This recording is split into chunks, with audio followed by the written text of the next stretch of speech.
Chazza, your boy Dapper Laughs is up for coming on the show, man, so get up, we'll get you on. You got Chazza, you got Dapper Laughs, traitor! He thinks him with the enemies here. Dapper Laughs going on sleep, oh Chazza, you got your opportunity, come on, get tattooed, do a podcast. You know what I mean? Oh, Chazza, you hear what Chazza's saying? What's he saying? Well, I think we might have a challenge going on. He's saying the loser's got to get the other name tattooed. Is that what you're saying, Chaz? What's he saying? I'm sure he just said that. Take my bad loser gets take it bad. Basically, the name gets tattooed. So whoever loses got to get the other one tattooed on it. Well, that sounds fair. Like. Oh, Chazza, you saucy git. All right, listen, you got to film this. Right. All right, here. I'll put it out there officially. The winner or the loser of the me and Chazza fight, the loser will have to get the name of the other person tattooed. I agree to that. Chazza, you put that into that. I accept. I accept that. I accept. Go. Hey Ben, thanks for coming on Tattoo Talk. Yeah, man, you're welcome. What are we getting today? Well, my missus has bullied him into that. I'm joking. I've got to be careful what I say. She's sitting there, innit? So today we're getting a rose. Obviously we share underneath, but we're going to leave some space. Obviously, you know, I'm expecting. Obviously, my unborn. Congratulations. I appreciate it, bro. Appreciate it. First time, you know, I never. It's still sinking in, bro. Because it just doesn't feel real. Do you know what I mean? Because like, there's times when I was away, yeah, all them years, and I always wonder, like, you know, obviously I would wonder if I'd even get out at one point. But then I was there thinking, I wonder what it'd be like when I get out. I knew I knew what I was gonna do, like with the goals I had, but. You know, when it comes to like, would I have a family or would I end up having children? Like, you know, you always kind of wonder if I ever would. You know what I mean? Yeah. So, was it something you always wanted to do, or was it just if it happens, it happens? Kind of, yeah. Like, you know, part of me did think, like, in a selfish way. You know, I haven't had a life because obviously my whole adult life, you know, and majority of my teens, obviously I spent inside. So you know, so there's that. Yes. Do you get what I mean? So it's kind of thinking like, you know, I wasn't sure, and you know, I got worried about mental illness and that as well. Would that sort of my mental health, would that run through? Would I be a good day? You know, I never really had a father figure growing up myself. Obviously, I come from like the system, the care system, and that. Yeah. So do you know what I mean? So you know, it has really hit me. Then just obviously there's pure excitement in that there. But there's a lot of anxiety and worry and that, you know, that's if I'm being honest about it as well. Yeah, no, mate, I'm telling you, it's one of the scariest things that you'll ever do, but it's also one of the most rewarding things you can do, you know? Yeah, I mean, I've been so... I've got 2 kids myself, I can tell you, like, it's amazing. But one of the scary things about it is how fast life goes as soon as a kid's in your life. Yeah. Because, like, my wee boy, he's almost 5. And I'm like, no way 5 years of my life have already went past. Blink of an eye like that. Which would have been the opposite for when you were in prison, but it was slow as hell. I was going to say, I wish I had a child before I went to prison. You know what I mean? That would have helped me out a bit, wouldn't it? Eh? Fucking hell, 10 years already. We done, yeah, sweet, mate. So how long was it you done in prison? All done, obviously, I'm known for, everyone knows like 10 years, but it was actually like 13 years, because in my teens I went away for 2.5 years. You know, I got a 4-year, 11-month sentence when I was 17 for knife crime. Wow. I know. And then I got out, and I was out for 7 months in 2010. And obviously, in 2010, that's when I was sentenced to an indefinite sentence, which obviously was life.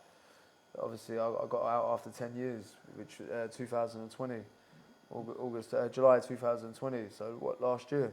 Jeez, what was that like for you when you stepped out the doors, man? Like knowing that you could go anywhere, and when I know it's like even it sounds silly, but even the small changes from like when you went in, you were probably using a Nokia 3210. Yeah. Then you come. No, Samsung D500s. Then you come out and you're swiping. No, I know, man. Like, what? Well, when I was 17, I had the Samsung D500. Do you remember them people? The Samsung, the slider. It was like them the Matrix phone, like kind of. Yeah, the one you're talking about, yeah. So it's kind of like that, yeah. Then obviously in 2010, obviously I was still up to, you know, I hadn't changed. I was still up to no good. So, you know, you keep the old burner phones. But that phone, what was happening around then, obviously my girlfriend at the time, she was, what was it? What was the phone with people? Oh, what was they on? BlackBerry. Yeah. It was a BlackBerry. So they had they had the BlackBerry top. Yeah, so that was like the phone. That was like, you know, it was popping. You know, that's the phone that was popping when I went away. And obviously now I've come out and it's all sorts, you know, I've got an iPhone now, so I'm with it. You know what I mean? There's no Bebo or MSN no more. No, I remember MSN, do you remember that? Yeah. MSN, oh mate, that was the one. When you type in certain letters like an emoji with Yes. like conversations with just like modern day hieroglyphics. Or you used to have to dial up on your computer to get on. You remember the dial done? Ring, like getting in there and used to do that. And you know, if you really want to irritate someone, you used to poke the shit out of them. Do you remember that, innit? Yeah. You used to have a few beers and that, and he was on MSN and on the line, just like, what, I know what, just poke. How you could like nudge their screen. Yes, that's it, poke, nudge their screen, mate. Oh, man. So when you came out, were you like, I better log into my Bebo scene now? I actually tried getting onto my MSN. It was that, oh, man, this is cringy, isn't it? This when you think you're cool. My Cher's face like that as soon as I said password. She's like, yeah, mate. She said, what's your password? Do you know what I mean? No, my login, my what's the username for MSN was that, like DAT_boy, BOI, Ben.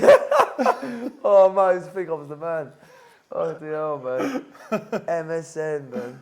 Oh, man. So how old were you when you got put in prison for the second time for the main stint? Literally just turned 21. Yeah, literally just turned 21, man. 21. What was that for?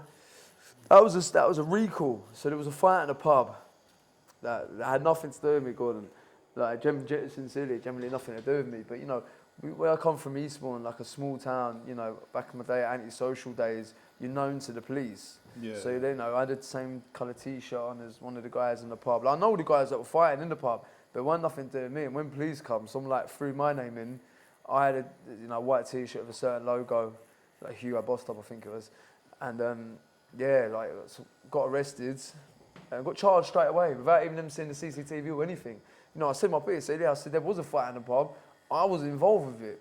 I said that was on the other side. I wasn't involved. Instead of net to like apply for the CCTV, back then it was, you know, it wasn't as quality as it now. Now they just got to play right back. Back then it's a little bit different, not as much different. You know, they couldn't just rewind, put it that way. So anyway, they had to apply. I was saying, but instead of like bailing me to find out, they just charged me straight away. Now when you're on licence, because obviously I was on licence at the time. So when you get charged on your licence, you're recalled no matter what. So they sent me straight back to prison. Police come and got me, sent me straight back. And obviously when I was in prison, obviously that relationship broke down. Obviously I was hurting over that. You know, I got into, there was my local prisons. There was, you know, I was still, what's the word? I was active, you know what I mean? I hadn't changed. I was still involved with the street politics, the bullshit, the antisocial. So there's people from every areas. You know, we obviously was involved with things coming into the prison. Yeah. So that's when all like things escalated from there. And then I got in trouble inside, and I actually committed more offences inside than I ever did outside. Wow. Obviously, I had all the charges. So when I went, I think I had false imprisonment ×2, which is obviously known for hostage taking. I had the GBH, I had the Frey. What else did I have? There were so many charges, bro. There were so many charges. In the end, obviously. Yeah, and obviously I had the criminal damage. Yeah, there was quite a few charges, and in the end, that's when they just give me the indefinite sentence. So there was no release date. It was a Section 3741. So it's the hospital, basically version of an IPP. So basically, every year you will go in front of the parole board, which is like it's called the tribunal, right, which is basically like a parole. So you'd go sit in front of them, which would be a judge, a doctor, and like a civil worker, like an upstanding member of public. Yeah. You know, like a doctor. No, not a doctor. Like someone, do you know what I mean? Like, like, no, like court jury sort of server. I think you're saying like that. So, you know, and obviously I lost quite a few of them, but obviously in 2020, I won my parole. That's good. How long were you in prison before you got moved to Broadmoor?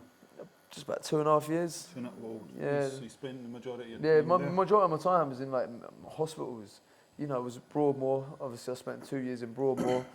Then I spent 4 years, and I spent most of the time in Ashworth. So yeah, about year and a half in prison, just under 2 years maybe. Then I did about just under 2 years in Broadmoor.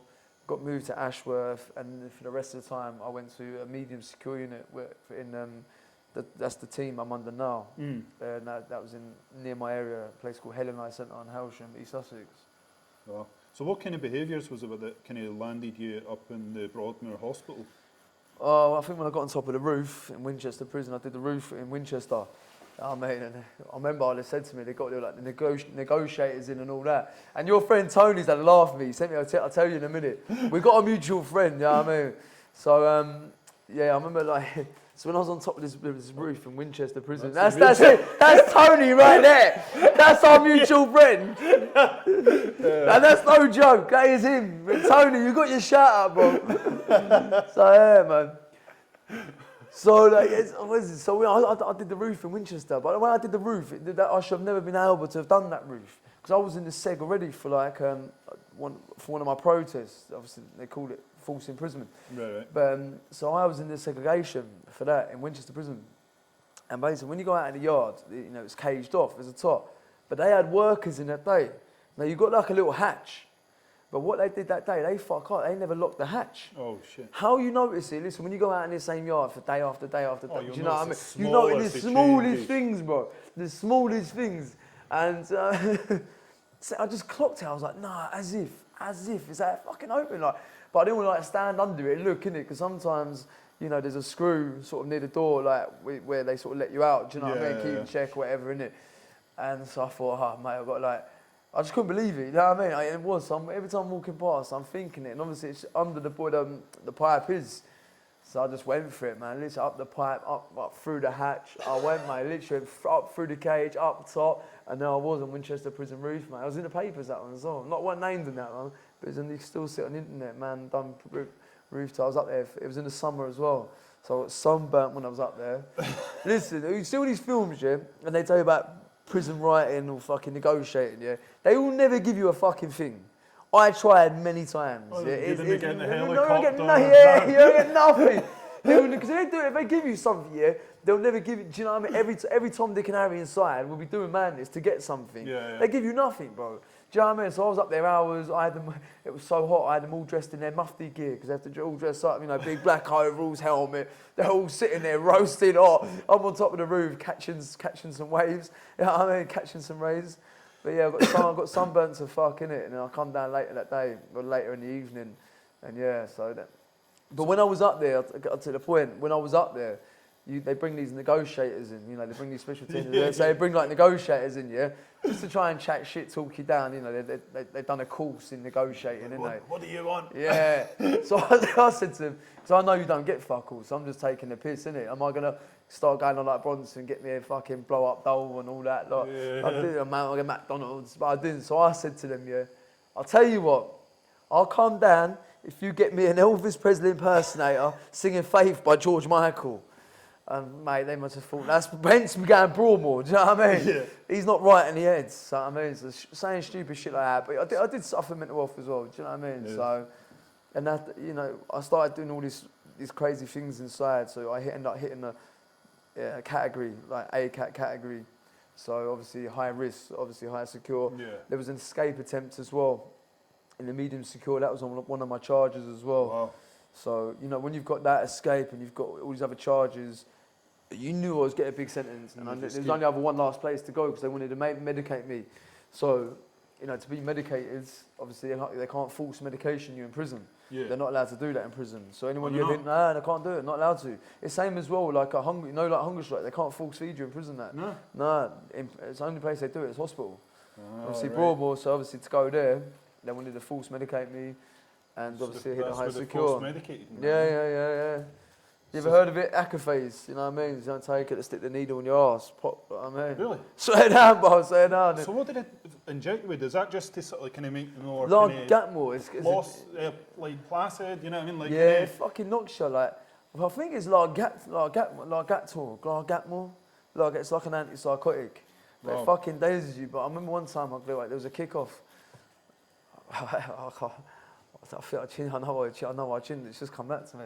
But yeah, I got in a situation anyway. I ended up chinning someone. That is actually a doctor. But oh mate, I just remembered, didn't it? But yeah, I chinned the doctor. It's bad, isn't it? It sounds so bad, like doctor. He's not normal doctors. Some of them are arseholes, especially at Broadmoor. They're evil. Like a lot of staff in Broadmoor are evil, mate. Like, I can imagine that. Because I was meant to take this drug called risperidone.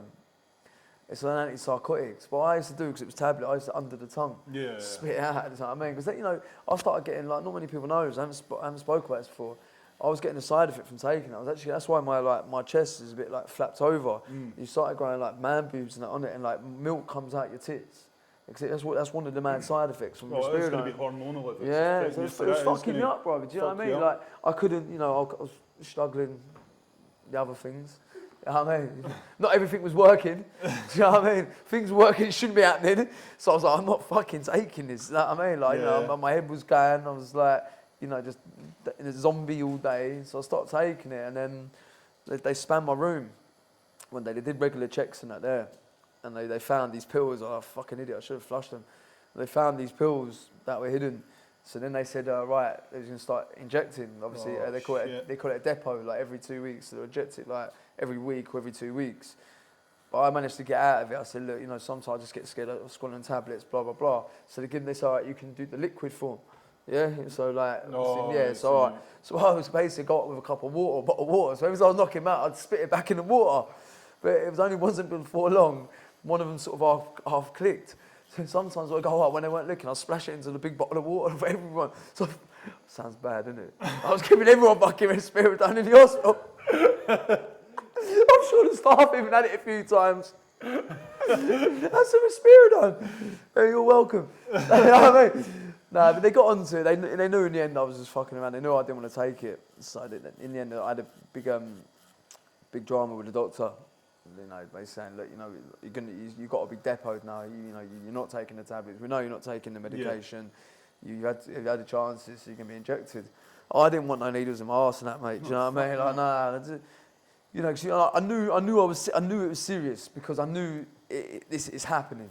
Do you know what I mean? I've got no choice. I can't fight this system. Yeah. Do you know what I mean? I knew it was happening. When I was still young, I was still 21, bro. I was the youngest person in Broadmoor, that's what I am. Do you know what I mean? I was full of testosterone.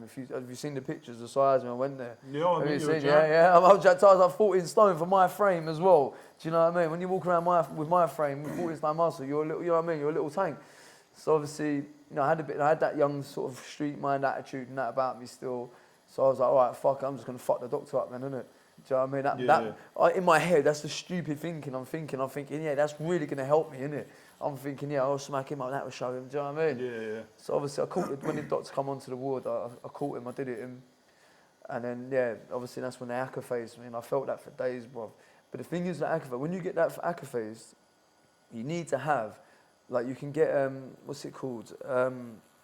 Side effects. You can have bad side effects, like spasming, like your bodies can start, muscles can start spazzing. Right. Yeah, it starts twitching. And you need to have a drug called bicyclin to reverse the effect. Like it's so common. It's not even rare. It's common. It's common as fuck. And they're just injecting everyone with this shit. Mate, yeah, that and the main one, clozapine. Even America don't have clozapine because it kills your white cells. You have to take sand. Mate, honestly, it's naughty places. But I remember when I've been acrophased, for them couple of days, I was just pretty much out. I remember I was getting the twitches in my throat. Now, these are all the reasons I suffer anxiety with eating and food and that now. Yeah. You've seen it, innit, with me with eating and that. It's all experiences from Broadmoor. Like, I started getting all that spasm in my throat and I'm like lethargic to fuck where I've been phased and that, yeah. Do you know what I mean? I pissed myself, I'm at the door, I pissed myself and all that. Staff were looking in, sniggering, do you know what I mean? Because I clashed with them big time in there, bro. Yeah, there'll be some sick fucks in there as well, there's some sick fucking, that's staff as well, bro. Do you know what I mean? There's staff and that. Anyway, like, so I had to go through that. I had to go through that traumatic as well. When they didn't give me the side effect for like a day. Mate, it was just when I look back, mate, it's just one of the worst fucking memories. Do you know what I mean? Just laying there, with your neck's all spazzing out and that. Oh, brother. Feel that, like, yeah, because it holds you. Yeah, brother, it is. I still ain't fully got over it. I still suffer from like food and that now. Get paranoid when I choke, do you know what I mean? Yeah. So I had another thing after in Ashworth, where I got hiatus hernia.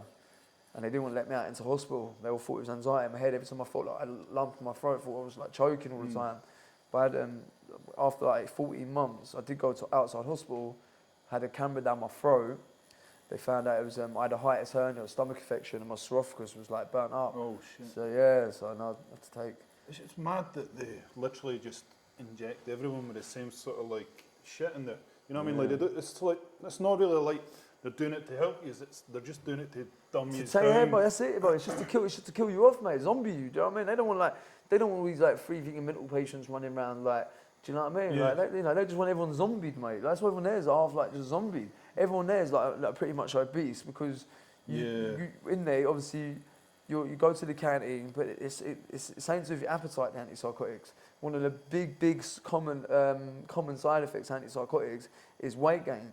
It's a massive. That's why if you've seen them documentaries like Broadmoor or any like the medium secure mental hospitals, you'll notice everyone's like overweight. It's because of one of the side effects. You eat, you just crave food and food and food. Yeah. Antipsychotics. So you're pretty, like, obviously pretty jacked. Were you jacked before you went in there? Before I went in there. And then you lost it. I lost it all, yeah, so lost it all. That's also going to... Yeah, I had a pot belly come out. See when you're in the prison, like, a lot of people will say that, I was watching this guy on YouTube and he was explaining it. He said, have you ever wondered why there's so many stacked people in prison? And it's because in prison you're always on edge. You've got that survivor mode. Yeah. So your body thinks, right, I better get fucking strong. So whatever you do is giving you it tenfold, do you know what I mean? That's why it's so much easier to get stacked in a hostile environment because your body's trying to adapt to its surroundings. And then when you went in there, you've got your body, like, because with me, I got stacked. And I used that that was my armour, you know what I mean? Then you go in there and you start losing it and you start losing your armour. Did you feel that as well? I felt vulnerable, mate, do you know what I mean? Like, you got to think as well, obviously, was it a couple of weeks, I was there, a couple of 3 weeks when I got the hot water by that Matthew Kazada.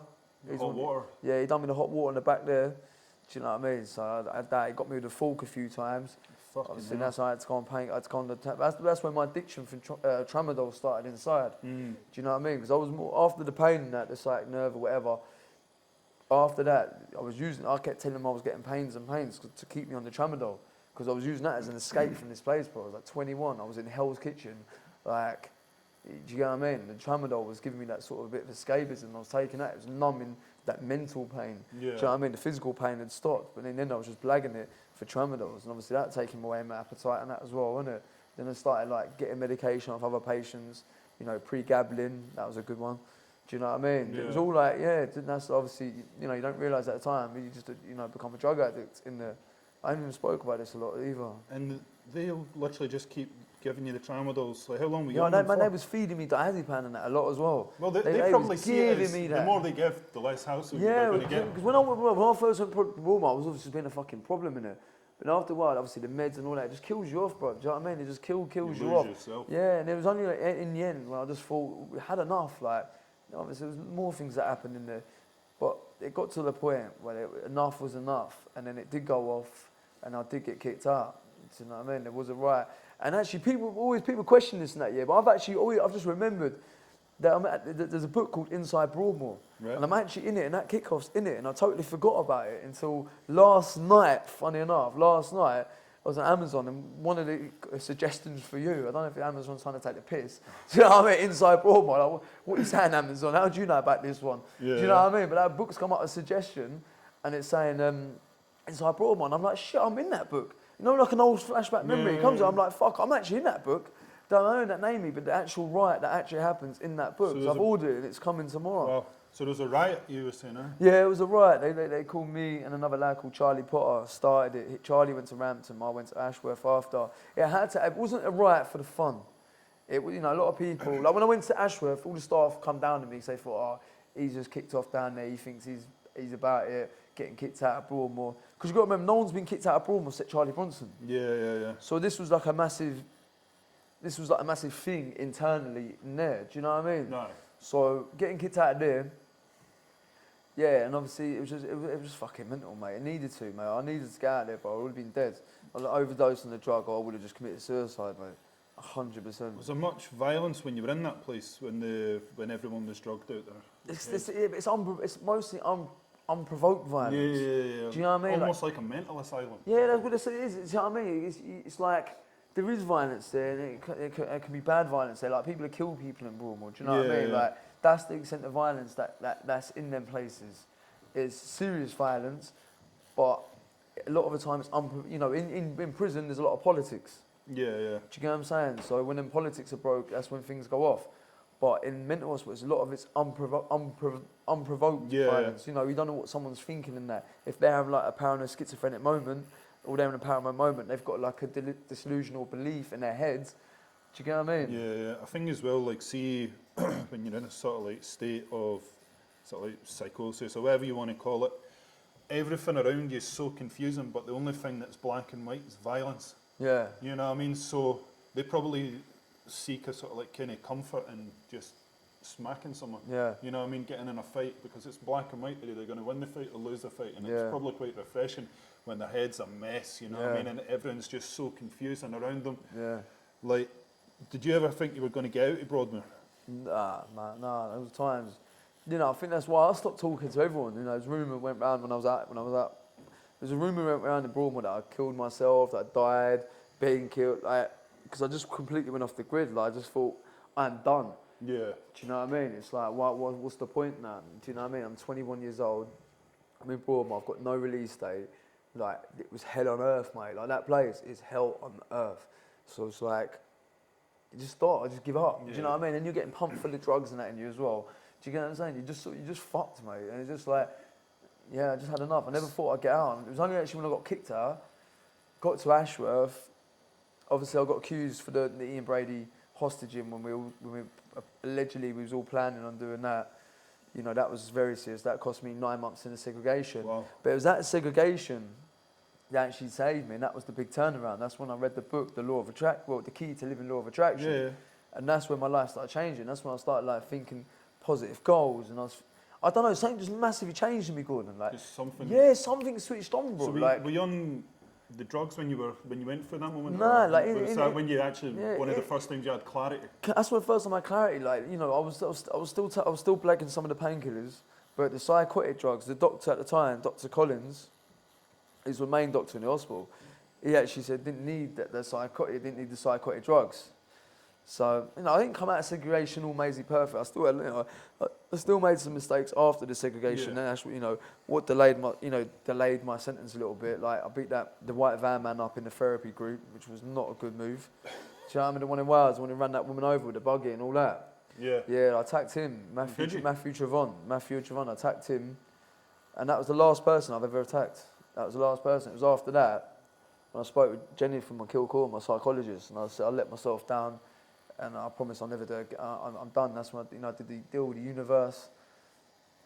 And I said, I'll never make these violence. Give me these chance to achieve these goals, these dreams. I just knew I had something in my head. Yeah. Sometimes I try and explain it to people, and it's a bit hard when you're an ex-mental patient and telling people like I had a deal with the universe and I'm going to come out and do these mad things. You know what I mean, though, innit? But I was telling this stuff when I was away, these things. I said, I'm going to write a book, I'm going to come out, I'm going to smash it, I'm going to box.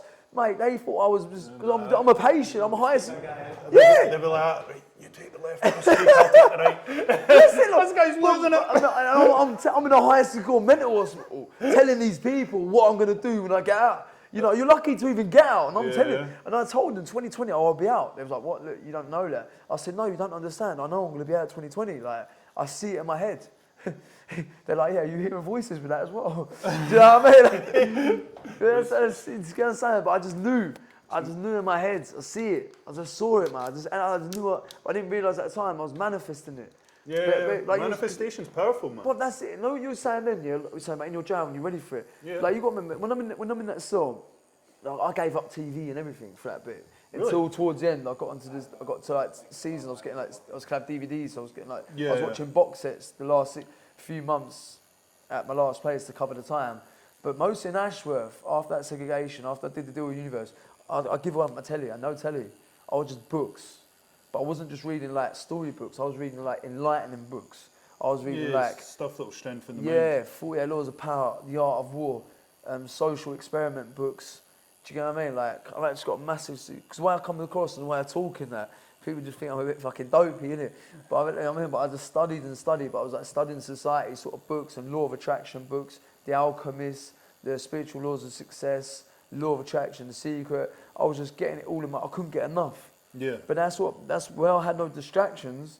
So I didn't have the TV. I spent a lot. So if I wasn't in the gym, I was mostly in my cell or trying to make some food up. You know, I had that so much power, energy. I was able to manifest it. Yeah, I was able to. I didn't have distractions. My only one distraction was getting out. That's one goal. Do you know what I mean? But I was making the most by enlightening myself and working on myself. I was doing meditation regularly every night, stretching, because I didn't have the distractions from outside. Yeah. Do you get what I mean? I didn't have obviously not have a phone. Like the phones, like how much, when you think about it, how much of a distraction is a phone? Mate, it's so bad. Like, see when you even go on it, you've spent 2 hours a day. You know what I mean? That's it. Mate, over the year. When you get the thing, you get a notification, it's mental. You get a notification, comes up every week, tells you how much time you average spend. Mine's like fucking 10 hours. Isn't it, Cher? How much am I on my phone? Even though she's on her phone now. She's on her phone. You see as we're saying it, she's on her phone right now. Like, she's not even watching her boyfriend's podcast. How bad is that? It's on her fucking phone. But do you know what I mean? It's like, it is. And that's why I believe that I was able to manifest what I have now. What I was able, because I didn't come out, my goals wasn't, I want to be a yacht, filthy rich and all this bullshit. Do you know what I mean? That wasn't my goals. Yeah. My goal was to publish a book. My goal was to come out and spread a message of, this PTAW, prove everyone wrong. Like, everybody doubts. And I was thinking, I want to do it for people, kids that are coming from care, kids like that are mental health, kids that are being put down, to show them like we haven't got to be the stereotype of what us people are meant to be, like going through, getting in trouble, going through the system. It's like the pyramid system. I wanted to prove them all wrong and be like, nah, when a man's got a goal, a vision, a dream in your head, you can fucking go and do something that things haven't been done. Do you know what I mean? It's well deep, bro, isn't it? It's well deep, but it's true. Do you know what I mean? I stand behind that, bro. No, 100%. I think it's weird as well, man. Like, see, these days, even people on the outside can't find that mindset now. No. Because in this generation, it almost breeds that sort of like, sounds cheeky to say, but that victim mindset, you know what I mean? Everyone's sitting around feeling sorry for them. I've been there. You know what I mean? I remember fucking crying my eyes out when I lived with my dad in Craigshill and Livingston. So I didn't even have money for food and I was starving. Yeah. You know what I mean? I was on the job seekers allowance. Yeah. I took out like stupid Provident loans. So when that came in, I was away and I was trying to run off from them. I was like, what the fuck am I going to do? You know what I mean? And then it was, like I say, it's like something eventually just got twink in your brain and you're like, you know what, I'm empowered at getting myself out of this situation. Nobody else. And as soon as you realise that, because I think a lot of people are just waiting for some, like, a magic wand to come along. You know what I mean? But nobody can change the situation you're in, except from fucking you. That's it. The best way to predict the future is to create it. Exactly. That's the realest advice, bro. You know what I mean? If it's something that you want out there, you can have it, bro. You can. You've got to put that conviction in, and you've got to believe it yourself. It's like saying a lot of people are waiting around for that big, for saying just that like fall on the lap. Some people get lucky to a degree, but overall, mate, if you want something in life, you go get it. Do you get what I mean? Like, go get it, make it happen. It might not happen the way or within the time and that, but you know what I mean? But once, if you believe you have it in your head and you've got that mad conviction energy, the universe will open up and it will deliver that to you. Absolutely. You know? It's like my mate says, the harder you work, the luckier you get. Yeah, you know I mean? I like that. As soon as you start putting in effort, things, it is almost like things do fall in your lap, but only when you start giving it something. You know what I mean? It doesn't come from nothing. No, 100%. It's not come from nothing. You know, that energy comes from something, comes from somewhere, and it's got, the most important, I think, it's got to come from you. Oh, 100%. You know what I mean? But it's something I do feel for the generation, like you just said then, I'll touch on that. Like, the generation now, especially outside, like, with the distractions, you know, the biggest distraction could be the most powerful thing, like the talks on YouTube and everything like that now, you know, do these kids now want to go rather listen to drill music, talking that negative shit, or they want to tune in, listen to someone like Tony Robbins, or a positive podcast like this? Do you get what I mean? Where you're going to take knowledge from, you're going to take enlightenment from, or you're going to go and listen to more entertainment, and that's going to like have what effect on your life? Do you get what I'm saying? No, 100%, because I was thinking this earlier on, because like, you try not to put crap in your body through what you're eating. We try not to. We try not to anymore. We struggle. But when you're listening to this crap, like music, you know, your Cardi B's, this, that, and the next thing, we're all talking about violence, crap, just, It's horrible. It's like it's a tank, what you're putting in the tank. If bad food does that to your body, what's bad thoughts and bad music going to do to your head? And that's what you are attracting. Do you know what I mean? That's what I mean. I've stopped listening to hip hop, and if everyone that you heard the shit I was listening to the way through, I was listening to some blues. You know what I mean? I was listening to chilled out stuff, man, and I swear, since then, I've been a lot calmer and a lot collected. You know what I mean? It's true, ladies. I went through a difficult time.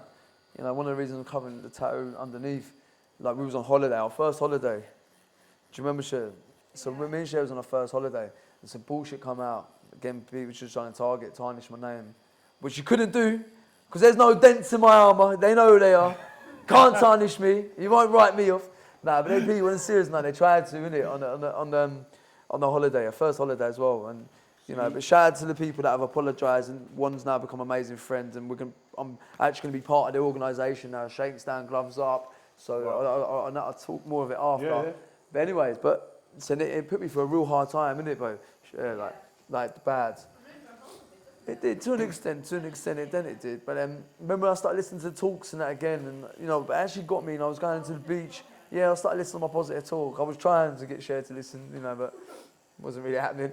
You know what I mean? But I started listening to the talks and that again, and you know, you just think it makes the massive difference. It is like, it's what you're surrounding yourself with. Like, what are you putting in your head? What are you putting into your thinking?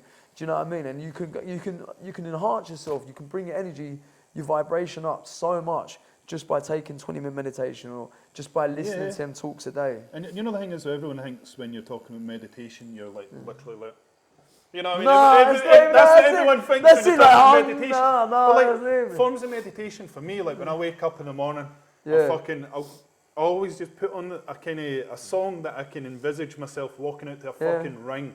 You know what I mean? Something that gets my blood pumping. Yeah. And I'll just sit in the shower, nice and hot, and I'll just sit there and I'll just close my eyes for a bit. Yeah. That's my kind of meditation, you know what I mean? That's it, like visualization. Like my meditation is like visualization. Do you know what I mean? You know, that's how I go by. Meditation's not you sitting there it's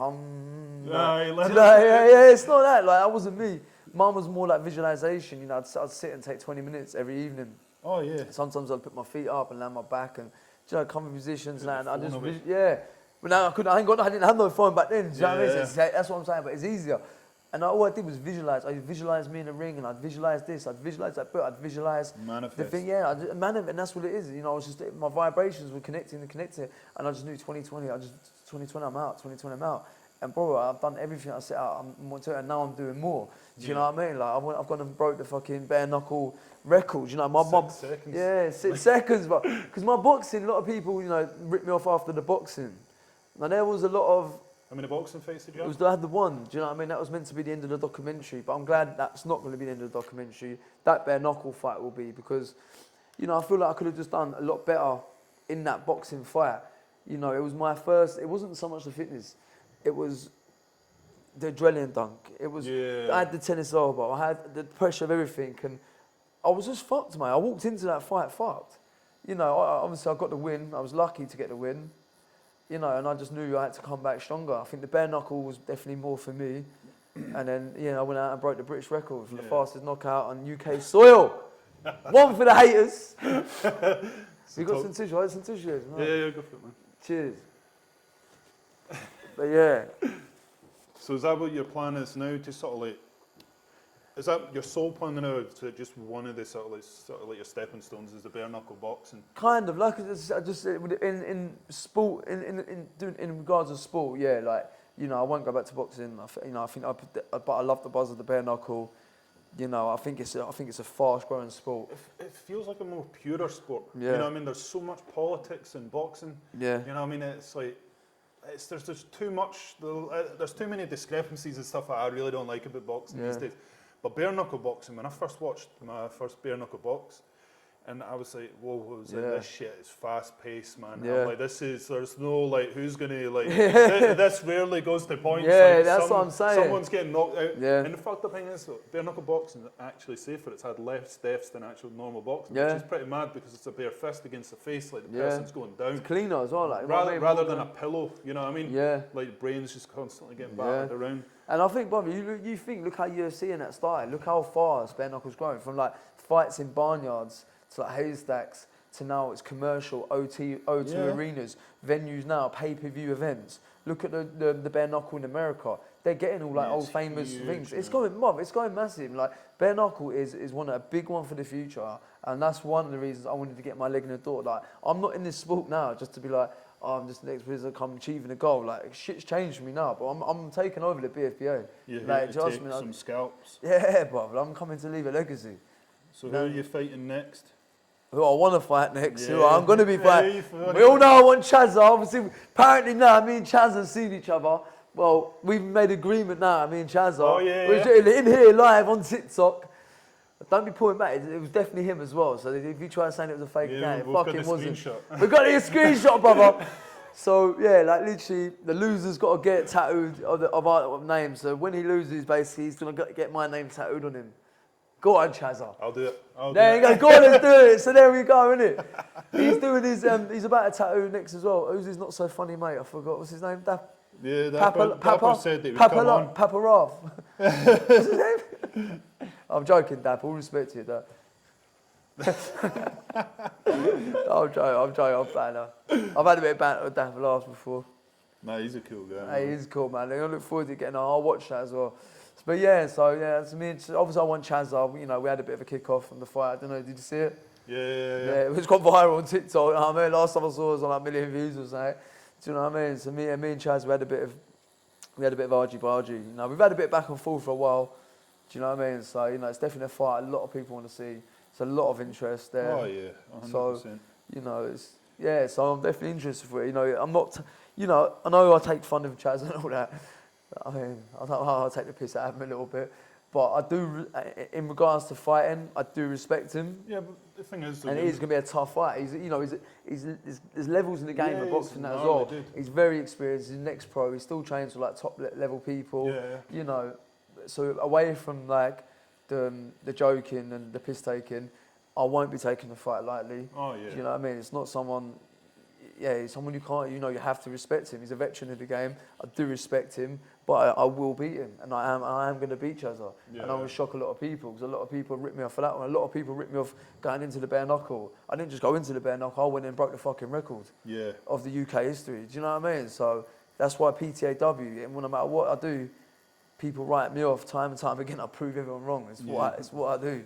Let the results do the talking. Exactly. You know, I mean, a lot of people talk the talk, but they don't walk the walk. Look at that one that living in London. You know, that other YouTuber, a very negative guy. You know, he'd been negative so long. In the end, it attracted something. It attracted me, wanted to give him his retribution, you know. He's meant to be taking the fight in March with Dougie Joyce and Dean Lynch, the big card. Yeah. But he's a shit ass, you know what I mean? It's, you know, So the you're guy... wanting a piece of him? Oh, yeah, I want to smash him. You know, he said some vicious things against... You know, when you get a platform as well, you have to deal with the trolling. And, you know, me and Cher have to deal with that now. You know, putting a pregnancy out there and some of the comments we've had to deal with and that is fucking disgusting. You know, and he was one of the people that said some nasty shit. So, you know, I want to get him and really set an example of the trolling. There's one thing I hate out here is a troll, man. Like, that was never about when we was younger. Do you know what I mean? I was probably a bit of a troll when I was younger, poking everyone on MSN. Do you know what I mean? When I was on a wind-up. But now, man, you know, this bullying and that. Social media's got people comfortable with saying what they want without getting punched in the mouth. 100%. You know? 100%. Like, that's what this dude... You're sitting in your house on your phone all the time, talking everyone else's business, slagging everyone off, slagging people's achievements off. Like, what are you doing for yourself? Now I've put it right on him. I've put all the videos out there and been like, I'm abusing women. Do you know what I mean? You know, you've said some vicious, some very disturbing things towards Cher, my fiance, especially about my unborn child. You know, there's time to, you know, what's the saying? Do you remember old Fedor? Do you remember Fedor? Remember what he said? In this life or the next, people must answer for what they say. And that's what I said to him, mate, you got to answer for what you say sometimes. And now with him, I've put it right on him with the backing of Dean Lynch and Dougie Joyce. You know, he's got to answer for what he is. He's got to face me in the ring now. You cannot be slagging someone to the ground, saying this, saying that. You've got to take responsibility for your words. Yeah, nice. And so I'm hoping he's not going to coward and take the fight because, you know, I don't even want money for that fight. Yeah, you're just happy just with a gentleman's agreement. Yeah, that's it. That's it. That's all I want for that fight. You know, so let's hope. So I've got a fight in February. Hopefully that fight will go through in March. And obviously I think probably the summertime, the big one, me and Chazza. And that'll be, you know, that'll be the big one. That'll be the exciting fight. And, you know what I mean? And that'll be my contract up with the BFBA then. That would have been the 3 fights with them. And then what's your plans from there to renew contracts? Yeah.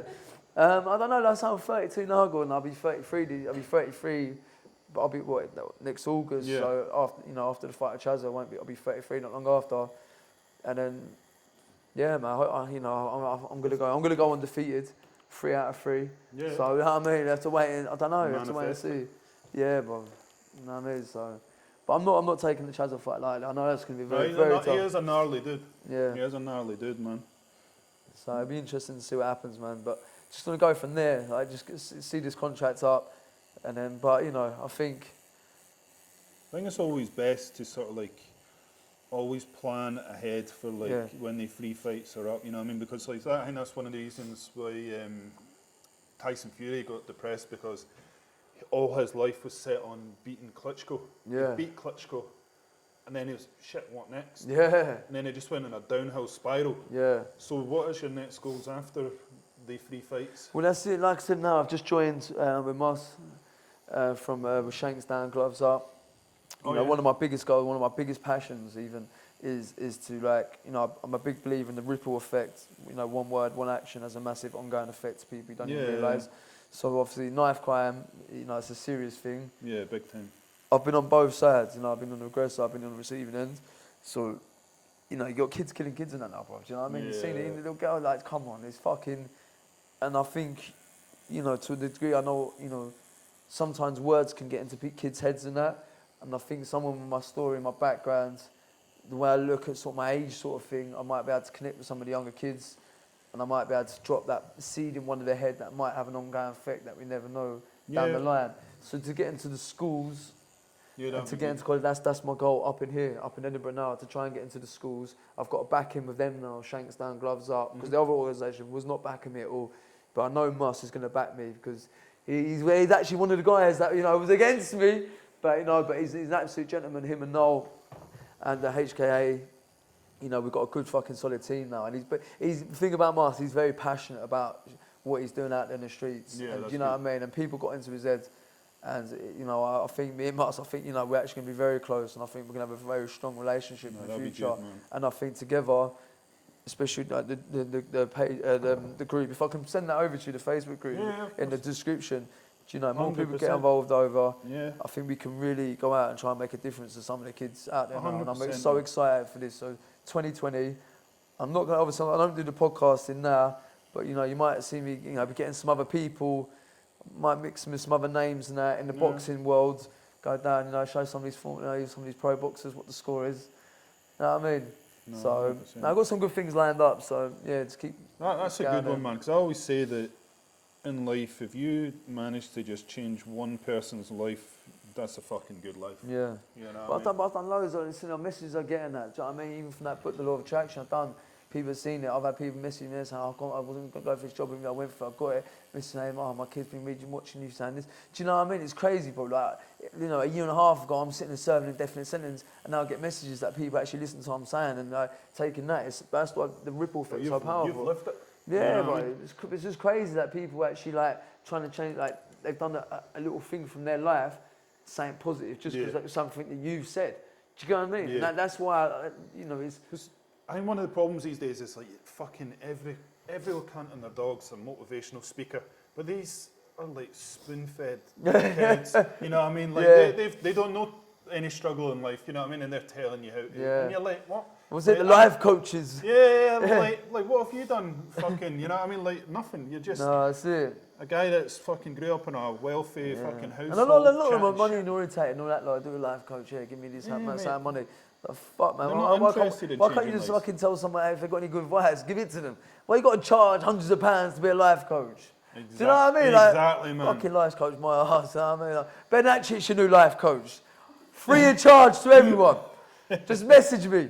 Exactly. Do you know what I mean? I don't have bollocks there. I've offended you life coaches. Sorry, innit?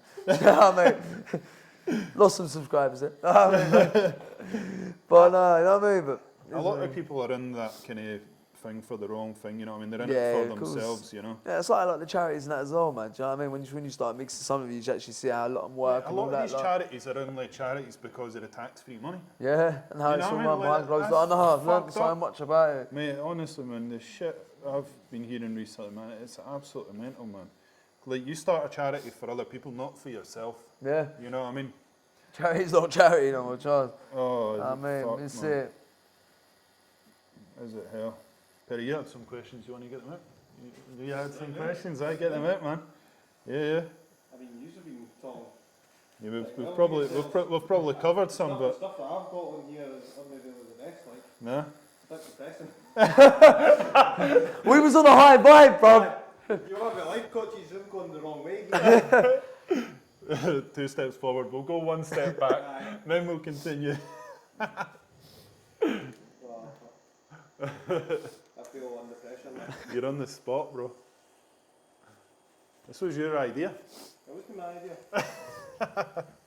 So, in Ashworth, you had to, it says that you've trained with Dale Cregan. Yeah, I was training partners with Dale Cregan for about 2 years.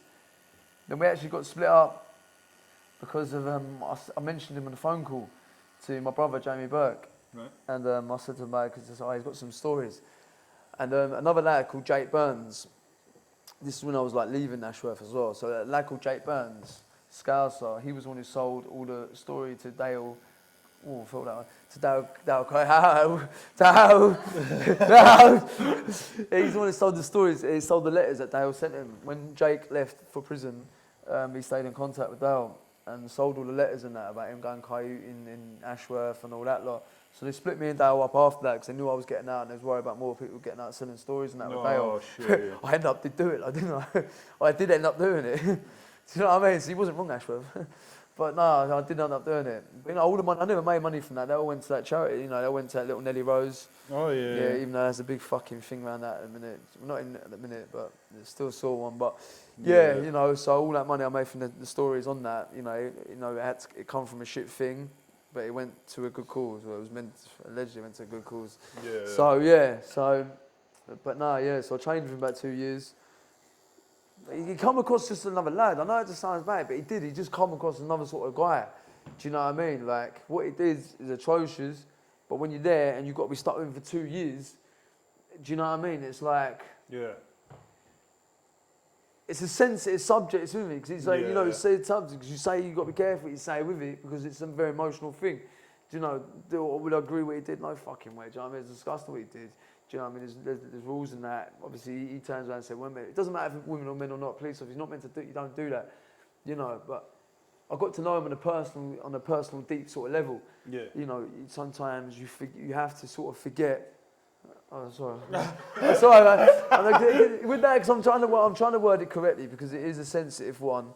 And you got to be respectful. No, of They're course. like, don't agree with what they've done and all that. But with their, I just took that out. That wasn't there. That judgment of what he did wasn't there. So I just got to know him as a human. Do you know what I mean? Obviously I wouldn't have got to know every fucking paedophile nonsense as a human. Do you know what I mean? It was a garbage. But as him, we got paired up in the gym, and then we trained with each other 2 years. So I did get to know him as a human being. Do you know what I mean? No, I was pretty much a gym orderly. I was always sort of there. One staff introduced us. And we got paired up, and so it was just sort of come from there. And our other mate called Travis. So all three, he was a Manchester kid as well. So all three of us used to train with each other, literally. The kid, I'll tell you what, the kid's a beast in the gym and that lot. Yeah, he was active in that as well. We trained very similar, because more in Ashworth, I become more ripped back then, and it was more like our training was more like higher rips. When you're doing the crane, when you're doing the 21s and all that sort of stuff and that again. So it was all like higher fibre and higher twitch, like sort of fast twitching sort of.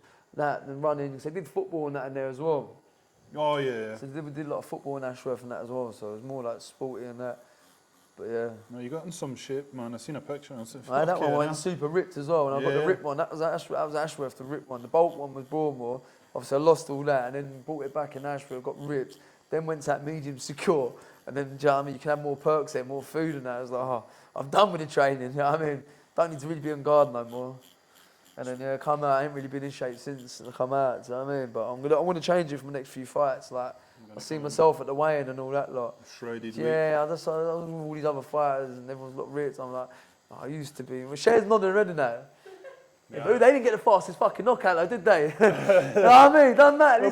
You've seen Tyson Fury, man. Exactly. You might need to go up a bit. Exactly, but it doesn't matter. Like, look, in the day, I'm not training to be a bodybuilder. I'm not training to be a model. I'm training to fight. Do you know what I mean? You might need to just embrace the bloke, like Yeah. Tyson Fury, man. Well, I'm gonna be a dad. I'm gonna be a dad, so I can own the dad bod now. Exactly. Do you know what I mean? I can certified say I'm allowed a dad bod. Oh, exactly, man. That'll be class. So question number 2. Was there another thing to do with, like, I heard something you said, well, as you refer to him as the hook guy, I'm assuming you mean Abu Hamza. Abu Hamza, yeah. I never met him. It was No, it was his right hand man. It technically was as well, like, wasn't it? Look at him. He's his right hand man, isn't it? Like, it was Hamza, Haroon. It was Haroon, yeah. That's with the cricket ball, wasn't it? No. So basically, I got attacked in prison. That's why I have the gold teeth. And they all did it for no reason. You know, it was all because like when it was years that I've got a British border toe on my leg, and they saw that. It was all when that EDL stuff was going on. They didn't do it because they thought I was part of that shit. They just bored inside, innit? Do you know what I mean? It's an excuse to attack someone. It's a distraction. So anyway, they went in and probably attacked me. It's still line it's black and Yeah. white as well, you know. So they did my ribs. My tooth got done. They got smashed out and all that. So they used all that shit as an excuse. Do you know what I mean? Obviously, I never part of that. Never was. I didn't know where fucking Luton was from the time. I'm a South Coast kid. I've done that because I'm always a fan of boxing. It says Tottenham underneath it. Do you know what I mean? So yeah, but Haroon never come into my soul. Like, he never did, but he carried a lot of weight. It was a small, like, if you looked at it, he was quite a small, fragile guy in that. But he carried the most, you just get a vibe, a sense on that wing amongst the extremists. Like, he just had a lot of weight. Like and a it turned, hierarchy. yeah, he was like a gentleman. And obviously, further down the line, I didn't know that at times, I didn't know about all that. I didn't have any interest, I didn't have any knowledge or anything about all that. I just knew 4 dudes fucking ran up at me, battered the shit out of me. And I always had a feeling it was because of him, because when they used to do the praise, he used to like sort of lead it all. And I don't know, they all just seemed to be up his arse a little bit. Yeah. And I couldn't get any of the others back, because after that I was locked off and I went to Broadmoor. But Haroon went to Broadmoor as well. Yeah, and I see him in the cricket, the indoor cricket they used to do once a week. I think it was every Wednesday. Oh, stings that. And then so, the roses, we couldn't just leave the share bit out. It looks exciting about that, isn't it? But, no. But with some Haroon, yeah, I just thought, I just go cricket every week, so we just go there. And I thought, do I get him back? Do you know what I mean? My initial plan was to smash the cricket bat over his head. Do you know what I mean? Because I was still pissed off and sore, and still that young man did that, you know, that street mind, that, you know, I want to fucking hurt this kid. Thought he'd done something like that, you know, now I'm going to hold him responsible for the whole fucking thing. Yeah. But in the end, I just had that thinking, saying sort of mature, and I was just like, do you know what, I'm just going to leave it. Like, 'cause every week I'd go down there with intentions to do it, and I just ended up didn't doing it. I don't know if I bottled it or what, I just don't know, I just didn't do it. And then, so I've always decided not to do it. So I've gone down there one time, and he's bowling. So he's bowling in front of me, and I'm literally behind him. And the batten's hit it, so it's come over towards, like, got me. Haroon's come over, both hands, like, bah, bah, bah, bah. I don't know what come over me, man. I just switched, innit? I just literally bounced the cricket ball over his head. Oh, I man, know, they're I know, that's what I'm saying. Mate, Felt the weight of them, bro. jeez. And it wasn't light either. And that was when I wasn't long been in Broadmoor, so I was still pushing, I'd probably still about around the 14-stone mark. That So side, you I'll were send the big, pictures, big, if you can put it out, if you edit, I'll send the pictures, people can see, innit? So you got that size, that guy, full blast, but a cricket ball over here, that's a big guy, a big gash over his head. He went down, mate. The other lads tried running over to get him, Star come over. I did it when he was down. Do you know what I mean? So yeah, it was just, yeah. But then that's what caused me a lot more problems in Broadmoor with the extremists. Do you know what I mean? So yeah, they wasn't happy. Did they have to separate you to keep you safe, or? Bro, I got separated from nearly every cunt in there towards the end. Even the staff, mate. Trust me. I am Broadmoor's worst hated patient ever, mate. I ain't said after stories. Wait till the Amazon one comes out. You hear the whole story, trust me. The paperwork and all that. Mate, I was Broadmoor's most hated cunt there for 2 years, mate. Fucking all of them, mate. And the staff. How do you deal with this sort of like hierarchy in the jail? When you go in, do people go, right, watch out for this guy, or get on the right side of this one? Is it kind of like that? Because I think a lot of people here like almost glamorise version of prison because of fucking movies and shit like that. Yeah. But is it like a proper hierarchy? You know, like the groups, sticking with groups, this, that, and the next thing. Yeah, I think it's definitely groups. Like, you know, The Muslims in prison are definitely a big group. Do you know what I mean? Yeah. Like, you know, they have like a big group now. Like if you eat one of them, do you know what I mean? They gang on you. But it's different jail, different areas, isn't it? It's like different local prisons. You know, you go to our local prison, which is Lewis Prison, which is a lot of South Coast kids. We're all going to stick together. Yeah. Do you know what I mean? So I wouldn't say there's always one hierarchy. I just always depend on like what jail you go to. And young offenders, you always get the other bigger lad who's sort of like, you know what I mean? He's the bod, isn't it? And it's different jail, different areas. You know, people. Yeah, that's how I can really sort of explain it. Yeah. You know, in the mental hospital, there was no real sort of hierarchy. No, everyone was out their face. Yeah, well, that's what I'm saying. You didn't really sort of get that there. But in prison, I'd say it's normally just, who's the group, whatever sort of prison you're in, different areas, different groups. You know what I mean? You're always going to get the one guy who's, you know what I mean, everyone gives a wide berth to. Yeah. But yeah, man. It's not a life, man. It's not like the jail, the prisons and how people try and glamorise it and the stories and all that, man. It's fucking shit. At the end of the day, you're in a cell. You know, if you're not in a single, you can be in a cell. Another 2 persons. You've got to live together, eat together, shit together. Do you know what I mean? You get each other's nerves. You know what I mean? And you know, you're not seeing your family. You're not seeing your friends. You can't go out. You know, I can't believe all the nights I was missing out, mate. You know what I mean? Like, I don't mind a night out now. Maybe evils. yeah. Fucking no nights out of you, no. But do you know what I mean? There's all that things you can't do. You're missing out. You know, if you miss deaths of family, do you know what I mean? Yeah. Sort of like can't do. You know, I missed. You know, I missed my sister growing up. I missed the birth of her child. You know, and there's people going there, you're going to miss the births of their own child. It's just a horrible place. You know, it hasn't got to be like them fucking mad Mexican jails. It's like all kicking right off, people getting sliced. Do you know what I mean? The most relaxed prison can still be shit and probably worse. You know what I mean? I'd rather go to jail with all that drama that's happening because it takes away, it's a distraction, it's exciting to a level. Well, I'm just fucked. But them sort of jails, it's just there and it's lock up and you're just constantly like reminiscing your past, or you're reminiscing, or you're dreaming of outside. Yeah. Like, you know, it's absolutely horrible. How did it feel your first day out of prison, man? Walking out of that place. Oh, we had a party, man. There was a party, yeah, there was a party. And I was being filmed from Amazon as well, wasn't it? So I was being filmed, didn't it? So I was on camera in my face, literally, big up Lee and Gavin. And so, yeah, we had a party, man. It was all good. You know, I had my mate Jack Bennett's there who sang for me. He's a quality singer, man. Class. He sang. It was a barbecue party, so it was outside. Yeah, man, it was something special, and I dreamed of that. And I dreamed of that. That was like one of that was probably the first manifestation outside goal that had happened. And Ben & Jerry's ice cream. Yeah. Oh, mate. So when I was in Broadmoor, you had the newspapers, like the Sunday, yeah. So I was reading the Sun newspaper. I was in Broadmoor. And I opened this article and there's like one big spreadsheet, you know, that one page, and it's just like Ben & Jerry's cookie dough ice cream. I was like, mate, that's amazing. That is amazing. So all them years, yeah, I put it in my goal book, that key to living law of attraction, but I put it in there. I was like, I want that cookie dough ice cream. Do you know what I mean? So getting that was amazing. That was that ice cream. I fucking love it, mate. I love a bit of ice cream, mate. That's my thing. So you're trying to get a sponsor? Oh, yeah. Come on, Ben & Jerry's. You know what I mean? That'll be alright. Nah, that's insane what you've went through, man, and you be where you are now, you know. Crazy, innit? It's crazy. I must think it's fucking all the way 10 years, like. Do you think, mental, innit? like a lot of people have, not blame, but a lot of people say it's their upbringing is the reason that they are the way they are. Do you think that's true most of the time? True. I do think true to an extent. I don't, you know, a lot of people say, it flips, you don't blame your past because other people come up successful. But exactly what we said earlier. Yeah. If you've got surrounded in your head, do you know what I mean? If you're constantly saying, like, I come up being on the receiving end of violence as a kid, not fitting in, not mixing, then I've actually met people that are antisocial, that are actually bigging me up, and I'm getting my confidence around them, but we're causing trouble and that. That's like you're filling your head with that. Yeah. Like it's norm. Do you know what I mean? You're creating that white matter. Yeah, do you know what I mean? I'll put exactly. this, if we're getting scientific with it, you're creating that white matter in your head, them neurolines. You're creating that sort of like more, how are you going to know more wrong and right if you feel comfortable and you're only acting wrong? Do you know what I'm saying? Like I know there is two sides to the argument. I get that, but I do think if you're like flooding your head with antisocial if you ain't seen violence and that? How can you act different when you don't really know how to be different? Yeah.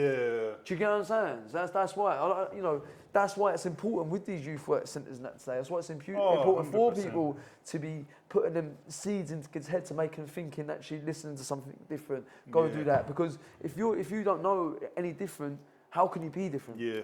Do you know what I mean? It's knowledge, isn't it? It's education, knowledge. If you're only going to act, if you've been educated to drive a certain way, you're going to drive that certain way. Yeah. Do you get what I'm saying? So if No, you're being educated to be to be antisocial, be an arsehole, you're more likely to sort of. Yeah. Do you get what I mean? No, I know what you mean. I seen it sounds stupid, like a meme, but it was basically, there was twins. Both of them brought up on really, this is totally fictional. It's one of these meme things, and it was twins brought up with this exact same upbringing, like drink, drug, background like that. One of them turned to drinking drugs. The other one became a businessman. Yeah. And then when asked why they went down the path that they went, and they said, "Oh, it's because that's what my parents did." Yeah. So one did what their parents did, and then copied it. The other one did what their parents did, and did the exact opposite. Because that's what, like me, I had a shit upbringing and stuff like that, and that's why I've never touched drugs in my life. Nothing like that. Absolutely nothing. I've never been drunk in my life because I've seen what that does to people. But my brother, on the other hand, like he's not an alky or anything like that, but he's tried it all. He's more likely to experiment because I don't know. It's weird that it's the same, basically the same like DNA can have two totally different results and two sort of different ways of dealing with sort of like trauma and stuff like that. No, it's good. That is a good theory, and that's what I'm saying. There's two sides to it, innit? I think I've actually heard that as well with the twins. I think I've seen that as well. You know, the only thing I wrote in my book was the experiment they did with what was his name? I fucking wrote it in my book. I can't remember. It's an amazing book, by the way. Boo Boo the Clan. So basically, they sort of like got these kids. They got a group of kids, and they was all like nice to the clown, and then the experiment people left the room to see how the kids would get on. Right. And that was like one set, you know, they was just cool with the clown, like this toy clown. And then the second group, they was all like the experiment, the people like hit the clown and all that. Then they would leave the room and see how the kids was, and all these kids were quite like animosity towards the clown. Yeah. So I do think it is like, look how what you're seeing growing up, but again, there is that flip side. Some people, I've known stories that have been through all that, and they've used that as motivation to drive forward and actually be successful and not be like that. Do you get what I mean? You know, I just don't think it helps when you go through that sort of shit. It might make you more vulnerable to going down that path. Oh no, 100%. But you know, there's got to be something that happened that must spark, and like yourself, something spark. I think no, I do not want that. Do you know what I mean? You've got maybe you've heard someone say something. There's a conversation or something that's actually put that in your head to make you use that energy to go the other way instead of being more vulnerable. Do you know what I mean? Yeah. You know, it's funny because I'm saying like I've never tried drugs and stuff like that until. When my mate was saying, he's like, "You ever tried DMT?" here now it's like DMT. It's like I can't remember I can't remember the actual name for it, but basically like Joe Rogan goes on about it all the time, and my mate's like, "No, we should take that." Yeah. I was like, but this is like in terms of hallucinogenics and stuff like that. That's stuff it. in Ireland and that. Like, That's ayahuasca stuff. But yes, that's it. I know exactly what you're talking about. But that's the exact same thing because DMT, you only experience that when you're born and when you die, right? Yeah. My mate was like, I should probably give that a go. And I've never tried drugs. I've never tried mushrooms. He was like, have you ever tried acid or anything? I was like, nothing, mate. No. And he was like, you probably shouldn't have tried DMT. And I was like, nah. I was like, you might as well, you know? So, mate, I've never inhaled anything or nothing, right? So we had this dab right thing. I went up to it, man.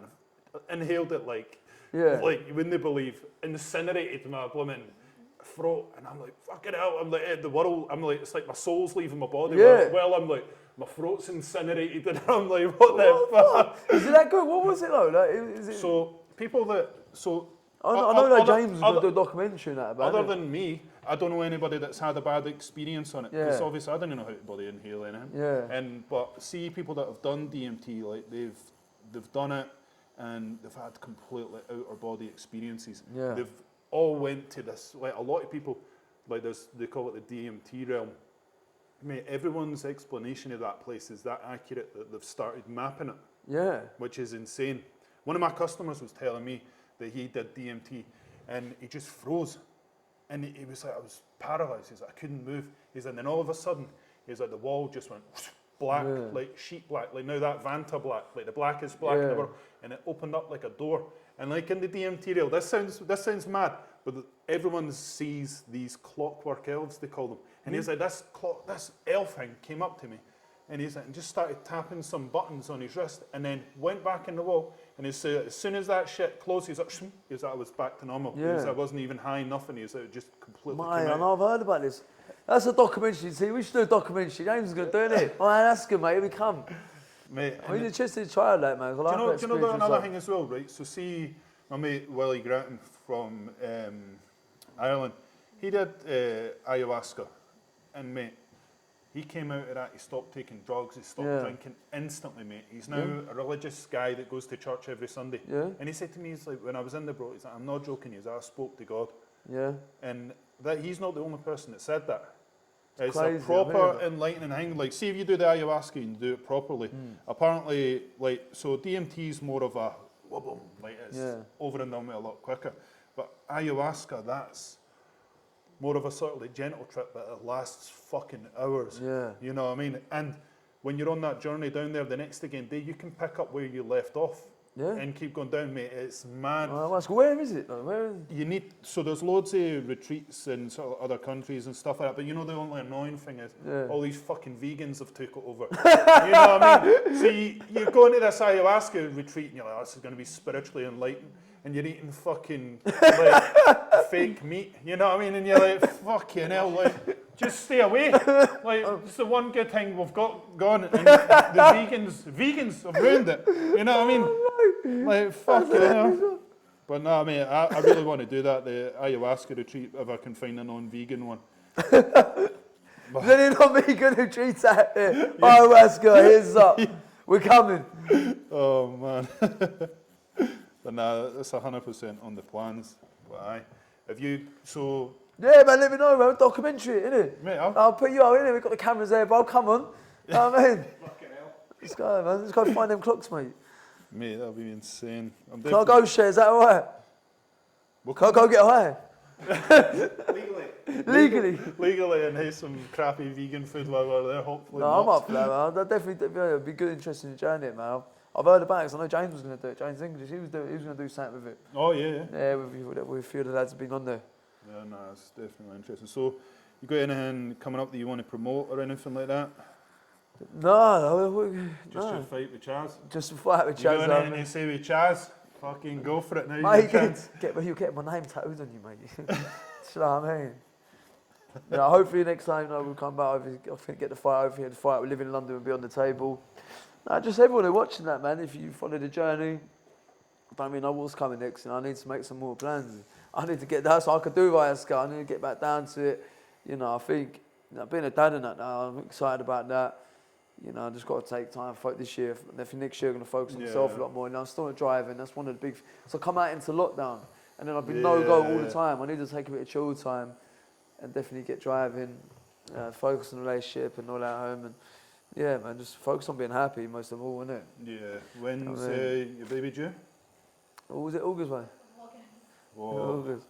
So yeah, 5th of August, crazy, man. Life's about to change, man. Yeah, so I just want to try and get a bit more in a better situation before then. I'm gonna get back onto my YouTube as well. Yeah, you know, like I'm gonna get more out there in the streets and that with it a bit different. And then so what's your plans? You're planning on going out in the streets? Sort of like yeah, just gonna do it at the pool. Go out to find out what people think about mental health. Find out people with law of attraction. Try and get if people experience it, what's their stories, and just try and get out there. Just try and get a good channel. That's you know, changing people, getting people thinking and that, you know. No, definitely. Like I say, man, and you might just change that one person's life. Yeah. You know what I mean? But no, that's great, man. But that's the perfect time as any to wrap up. But honestly, man, I appreciate you coming on, bro. Nah, of course, I enjoyed it, man. It was a good chat, man. Love it. And we'll get this tattoo uploaded. And we're doing the bit. It's too late now, bro. Yeah, man. I made Chaz, you said it, mate. And it's not a fake account. Exactly. Share, want to say hello to Share? Should we get Share and say hello? No. No. No.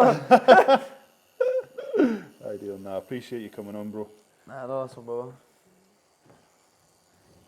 Rap. Wait till you see how hard it is, man.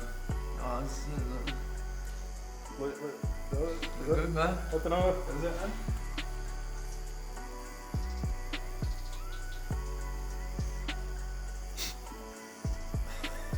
Is it in? Yes! He's getting in there. I can't hear it! Oh, he's wanting to touch up. Oh, Oh, there we go. hey, come on! New project, we're actually at Tattoos now.